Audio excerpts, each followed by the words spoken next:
Well, it has come to pass.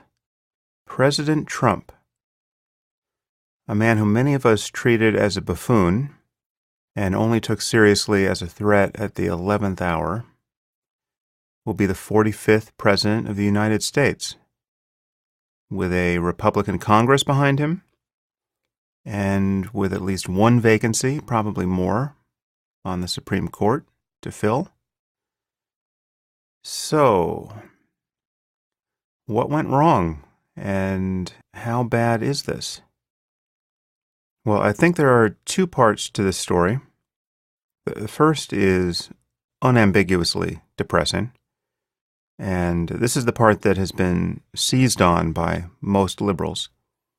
But it's only half the story, and it is this.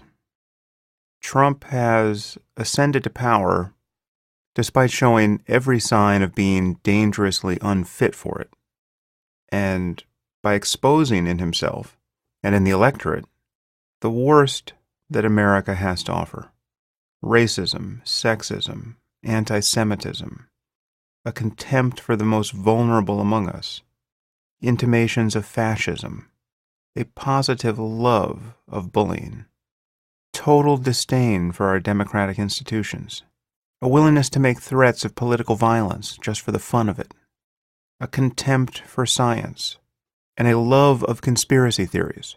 I mean, I could run through it all again, the crazy things he's said and the toxic alliances he's made. The irony is, if he had been merely half as bad, he would have seemed worse. He would have been more recognizably dangerous. I mean, there were so many awful moments that the media couldn't focus on them for long enough, or weigh their significance. And the big things were as big as they get, right? Climate change is a hoax. Why can't we use our nuclear weapons? Maybe nuclear proliferation is a good thing. Let the Saudis and the Japanese and the South Koreans build their own nukes. Who's to say we should support our NATO alliances? What have they done for us? Putin is a great leader. Maybe we should just default on our debt, cut a better deal. Any one of those things should have ended it. But of course, the little things were just as weird and should have been just as disqualifying. I mean, we have just elected a president who has bragged about invading the dressing rooms of beauty pageant contestants so that he could see them naked, when they were effectively his employees. I mean, he owned the pageant. And then he even bullied some of these young women publicly, some on social media in the wee hours of the morning, while campaigning for the presidency. And then he denied doing any of these things when no denial was even possible. We had all seen his tweets. And in response to the astonishment of the media, he looked the American people in the eye and said, "No one respects women more than I do. No one." And half the country accepted that as what? The truth? As good theater? As sketch comedy? I mean, there are really no words to describe how far from normal we have drifted here.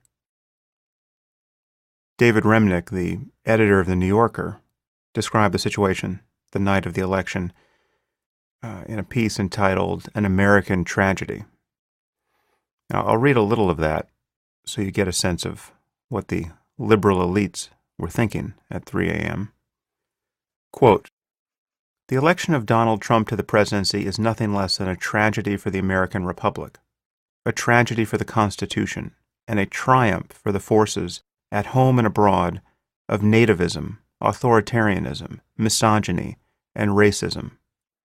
Trump's shocking victory, his ascension to the presidency, is a sickening event in the history of the United States and liberal democracy. On January 20th, 2017, we will bid farewell to the first African-American president, a man of integrity, dignity, and generous spirit, and witness the inauguration of a Khan who did little to spurn endorsement by forces of xenophobia and white supremacy. It is impossible to react to this moment with anything less than revulsion and profound anxiety." And then he goes on, In the coming days, commentators will attempt to normalize this event.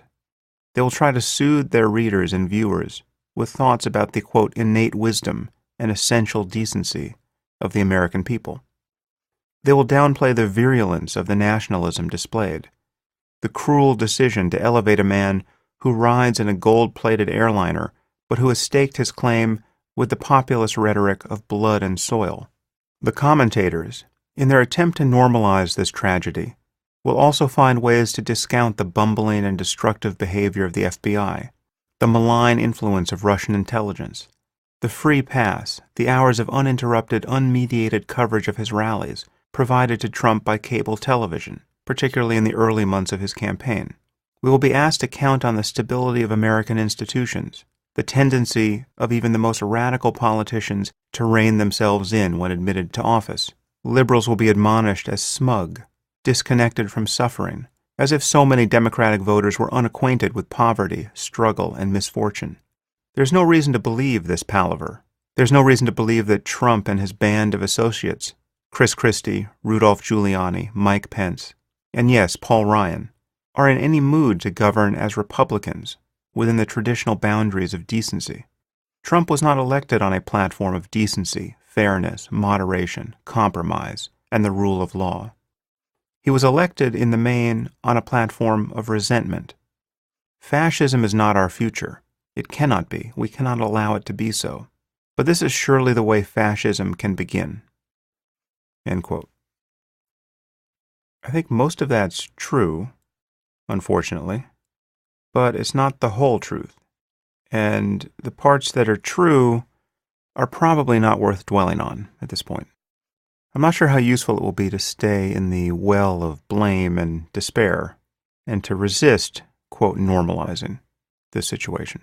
But it is true that the normalizing seems like an act of prayer. I mean, just consider Trump's victory speech, which was alarming for how un-Trumpian it was. I mean, it read like it was written by Van Jones on Ambien. It was the most anodyne bit of fence mending. But you could feel the desperation in the media to read into his surprisingly gracious notes the normalcy that Remnick is talking about here. I mean, maybe we were all just wrong about him, right? Maybe he's a nice guy after all. What are the chances of that? Is it possible that an ethical person merely pretended to be a total asshole for 18 months? It seems somehow far-fetched. But what are we to make of the fact that Trump had nothing but nice things to say about Clinton? I mean, what happened to lock her up? Does anyone care that the Trump who spoke on the night of the election was totally unrecognizable? Who did his supporters think they had elected? Were his supporters surprised to see him merely praise Hillary? Is it all theater? Who is this guy? Will he attempt to do anything he promised to do? Does anyone know? Does Ivanka have any idea what her dad will do as president? Now, I've gotten a fair amount of grief from people at this point for having been wrong about the election. I'm not sure what they mean. I admit I did jinx it by posting a suitably repellent picture of Trump on Twitter early in the day and saying, "Bye-bye, Donald." Now, of course, that wasn't a prediction. I was simply saying how nice it would be to never think about him again. Of course, when I sent that tweet, the polls were giving him around a 20% chance of winning. Now, whether the polls were wrong or not is anyone's guess at this point. If a 20% chance of winning is not nothing, right? Spend a few minutes with some dice and see how often a 20% chance comes up. It comes up quite frequently, sometimes on the very first roll. So, I jinxed the election. Sorry about that. But surely it can't have been a failure of judgment to have trusted the most reputable polls. Basically, everyone was doing that. What else was there to trust? Just the torrents of hatred I saw on social media? But the story about what happened with the polls will be interesting in the weeks and months ahead. And the truth is, I always had a bad feeling about the election, and that's why I talked about it so much on this podcast. I mean, I could tell that Hillary's flaws as a candidate were causing people to ignore Trump's flaws as a human being. Well, we're about to find out how high a price we and the rest of the world will pay for that. Speaking personally, I can say I feel that I left more or less everything on the field. Okay, I know I alienated many of you in how fully I disparaged Trump. And I kept doing it even at the risk of boring those of you who actually agreed with me because I thought it was so important. So I don't honestly see how I could have done any more. And at this moment, that's actually a good feeling. I was preparing myself for this moment. And I certainly know many scientists and business people and writers who can't say the same. But who knows? The fact that they held their tongues may appear fairly prudent at this moment. We're about to see an astonishingly vindictive man sweep to power, with not many checks on his power. And he has threatened to go after his enemies, to jail Hillary, to sue the women who accused him of sexual assault, to change our libel laws, to go after the Washington Post. Again, this is not a normal moment in American history.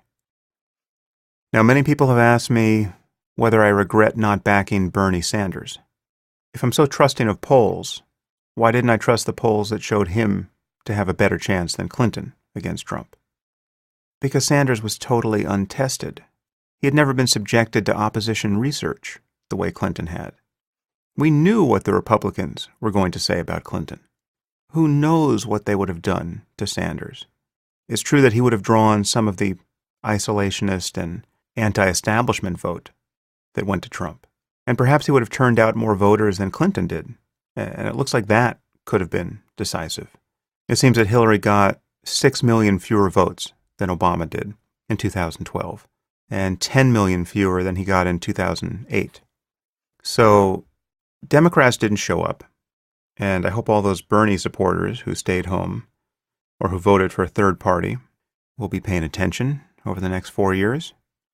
But I share the view that the election was generally a repudiation of the left, and of political correctness in particular, as much as it was just a vote for change. It was a repudiation of black and brown identity politics by white identity politics. And it's important to point out that this isn't the same as racism. Okay, I don't believe that a majority of the people who voted for Trump were motivated by racism. There are people who voted for Obama twice who voted for Trump. Racism cannot be the best way to explain that. And this is where the prevailing analysis on the left is wrong, of the sort that I just read from David Remnick in The New Yorker. Yes, we have just elected a man who was officially endorsed by the Ku Klux Klan. So you can be sure that every white racist in the country voted for Trump. But there are millions of other decent people who have reasonable concerns about a movement like Black Lives Matter. And most of these people probably voted for Trump too. These people are not racists. They were simply recoiling from charges of racism and from a toxic brand of identity politics.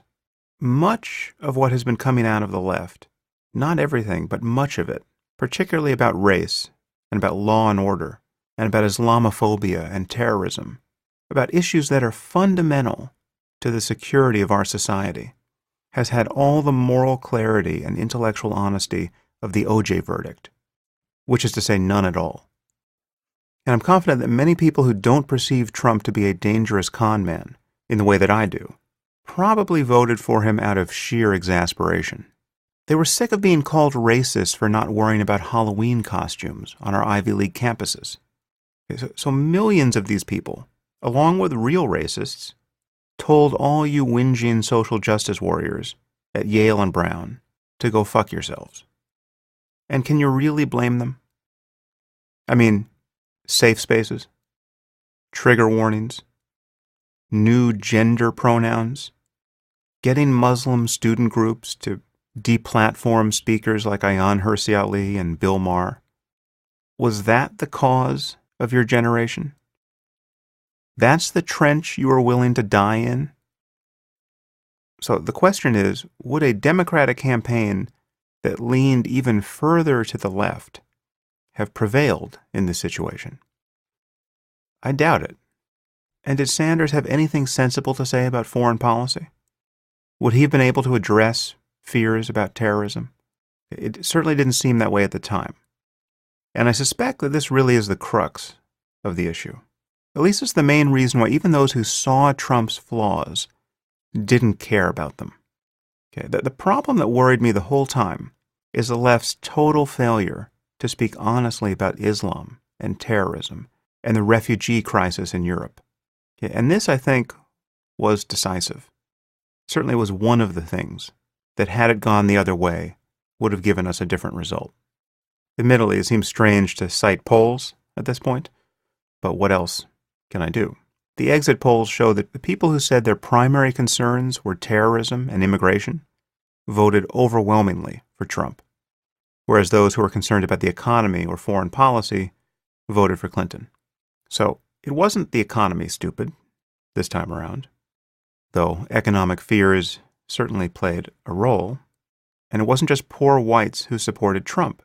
The median income of Trump voters was $72,000. And I think that in this election, concerns about terrorism and immigration largely boil down to a concern about Islamism and to the fear and distrust provoked by liberal lies about it. Immigration means other things, of course, but I don't think it's mainly that there were a lot of white people whose median income is $72,000 who want to pick strawberries for a living. If my collisions on social media told me anything over the last year, it's that many people were nearly single-issue voters when it came to Islam. I would bet that this accounts for many more people than voted for a third-party candidate, which was also probably decisive. The fact that we have a president who wouldn't even use the phrase Islamic extremism, who could even say things like terrorism has less to do with Islam than any other religion, right? And the fact that Clinton seemed to embrace this delusion, even though she did on occasion use the phrase radical jihadism, as though that made any sense. That was a terrible problem. And of course, the fact that she and her husband had taken tens of millions of dollars from the Saudis and other Islamist regimes didn't help. Couple that with this unexplained desire to increase the number of Syrian refugees by 550%, without ever acknowledging what is going wrong in Europe. This was a deal breaker for many people, and I heard from these people endlessly over the last year. And the problem, of course, is that people are right to be worried about Islamism and jihadism, and all the left has offered on this point are lies and sanctimony and charges of racism and bigotry. Worrying about Islam more than any other religion at this moment is not a sign of racism or bigotry. Muslims themselves should be worried more about Islam at this moment than about Mormonism or Anglicanism or Judaism. This is basic human sanity, and most people know it. But Clinton was the sort of politician who, in the immediate aftermath of the Orlando massacre, spoke only about gun control and then issued grave warnings about a rise in Islamophobia, when we had just suffered yet another jihadist atrocity on American soil. This was unforgivably stupid. And I knew it at the time that this was the sort of stupidity that could pave the way for Trump. I even wrote a section of a speech I thought Clinton should give about Islamism and jihadism and put it on my blog. It would have been so easy for her to have made sense on this issue and to have differentiated a sane understanding of jihadism from bigotry against Muslims in general. But she couldn't do it. She wouldn't do it. All of these things contributed to her loss and to the rise of Trump.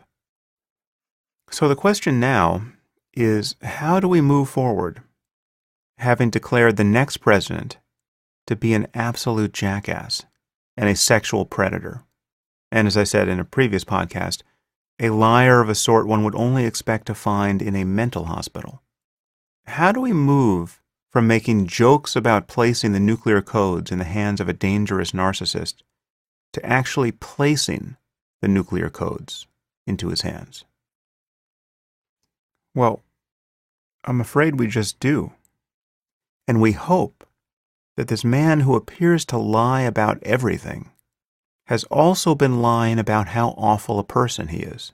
Okay, let's hope he isn't who he has seemed to be. Let's hope that he really is a cipher. Okay, let's hope that he was only pretending not to believe in climate change. Let's hope that he was only pretending to admire Vladimir Putin. Let's hope that he was only pretending to believe the sorts of conspiracy theories that helped get him elected. Let's hope he really is a con man without any core commitments other than to maintain his own fame and glory. Because then there's a chance that knowledgeable people might be able to influence him. I thought President Obama struck the right note yesterday. Okay, we all must hope for Trump's success at this point. We want his presidency to be a good one. It's as if we're all on an airplane together, and the real pilot has died. Okay, and now a man who has never flown an airplane has taken the controls and is attempting an emergency landing. And we're all stuck in the back of the plane. So we're rooting for the man in the cockpit. Of course, before he got his hands on the controls, some of us complained about how unqualified he was. There were a few other people back here with a lot of time spent flying planes. But this guy stormed the cockpit, and now he's in the pilot's seat, and the runway is in view, and we are out of time. Okay, so let's hope he's talking to the people in air traffic control. But the problem, of course, is that it actually matters who's in the tower, right? Just think about who Trump has surrounded himself with. Rudy Giuliani, Chris Christie, Sarah Palin, Mike Pence. This is a clown car of ideologues and incompetence, with a couple of religious maniacs thrown in. But again, we want him to land this plane, okay? And it doesn't have to be pretty. Okay? It doesn't matter if we all wind up covered in vomit. We will be grateful just to be alive. And I will be very grateful if after 4 years, Donald Trump hasn't set back human progress a generation. This all may sound like hyperbole, but who knows what sort of mistakes this man is capable of. And if you said that about Clinton, you were just wrong. Even with all her flaws, we have no idea who Trump is or what he will do. He probably doesn't even know. But we do know that he has less understanding about the responsibilities he's about to assume than any president before him. Indeed, he has less understanding than any candidate most of us have ever conceived of. So, let's hope he's a quick study, and let's hope there are thousands of good people who are willing to work for him. Which brings up a point I saw raised on social media by a few people. No matter how horrified you are by this result, no matter how judgmental you are of the people who enabled him, people like Paul Ryan, you have to hope that the best people available will come forward now and be willing to serve in Trump's administration. People with good reputations and real expertise. So we can't afford to question the motives or integrity of anyone who would join this administration. We want the best people who can get in the door. And we have to hope that being President of the United States brings out the best in Donald Trump. Campaigning for the presidency brought out the worst. It showed what he's like as an embattled narcissist and fabulist and demagogue. But now he's won, right? Now he will be surrounded by people seeking the warm glow of his power. Now he will inspire fear, right? Actual fear, not merely scorn in his critics. He is no longer just a clown. He's the most powerful clown on earth. We have to hope that winning to this degree will pacify some of his demons. Is there a historical or psychological precedent for this? I have no idea. But we're about to find out what happens to a man with a famously, palpably, visibly unhealthy ego who suddenly triumphs over everyone who ever doubted him. I mean, this was a man, when he voted in New York at his polling place, got jeered by a crowd on Tuesday. Okay, in a city that voted 87% against him. And one day he's going to ride back into town on Air Force One. Imagine the way his ego feels right now. I mean, just imagine the satisfaction Trump will feel when he takes possession of the White House and shows President Obama the door.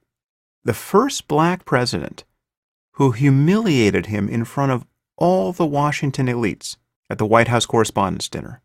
Go watch footage of that. All those laughs at his expense. I mean, Trump has been a punchline for decades. Okay, he's been the Rodney Dangerfield of billionaires. Okay, but that moment with Obama at the podium was the worst. And now he gets to tell Barack Hussein Obama to get out of his house and then tear his legacy to shreds. You've got the first black president being shown the door by a man who always questioned his legitimacy in racist terms and who has now been officially endorsed by the KKK. Only Shakespeare could do this moment justice. So, while Trump seems like he could become some sort of Caligula with an iPhone, we have to hope that our democratic institutions will restrain him, and that the awesome responsibilities thrust his way, the responsibility of running a superpower, will bring out the better angels of his nature, if he has any. So I think normalizing this mess might be the best we can do for the time being. I mean, needless to say, a pendulum swing into left-wing identity politics will not be helpful, but it seems extremely likely to occur. In fact, it's already happening with these ridiculous protests we're seeing under the banner of "Not My President." Good luck with that. How many of you voted for a third party or didn't vote at all? What we need are smart, ethical people in the political center who can defend freedom of speech and science and the norms of civil discourse from their enemies on both the right and the left. And insofar as I can do anything useful in that area, I will do my best. That's part of what this podcast is for. And if you guys have any ideas about who I should talk to on the podcast, about the fate of civilization, I'll be very happy to hear your ideas. And I promise I will be getting to interesting topics totally unrelated to politics.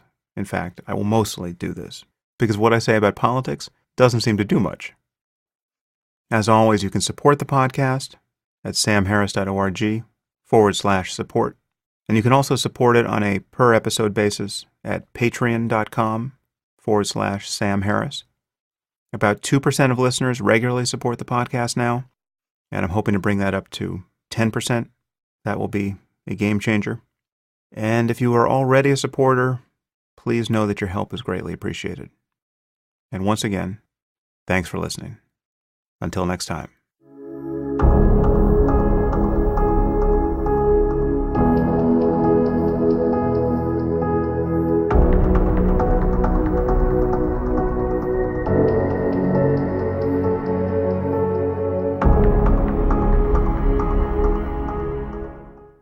If you enjoyed this podcast, there are several ways you can support it.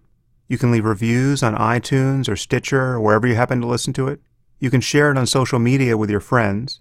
You can discuss it on your own blog or podcast, or you can support it directly at samharris.org newsweek.org/support.